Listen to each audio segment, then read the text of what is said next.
আসসালামু আলাইকুম সকল ভাই বোন বন্ধুদেরকে।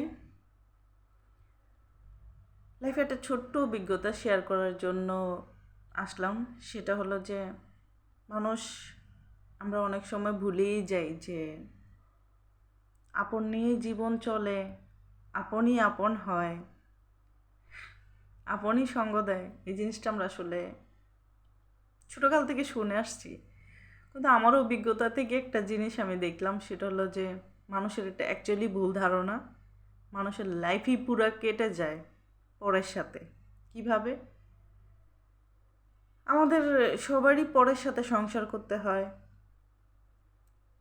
তো পরের সাথেই অফিস আদালত ইত্যাদি কাজের ক্ষেত্রে সবার সাথে সেটা পরেই থাকে, ঘরের মানুষ থাকে না, তো পরের সাথেই একটা সময় গিয়ে দেখা যায় আমাদের পরের সাথেই থাকতে হয়, পরের সাথেই চলতে হয়, আপনার সাথে না। আমি জানি না কার ধারণাটা কীরকম। যদি আমার কথাটা রাইট হয়ে থাকে তাহলে কমেন্টে জানাবেন। আরও অনেক অভিজ্ঞতা আছে ছোট ছোট, প্লিজ কমেন্ট করবেন।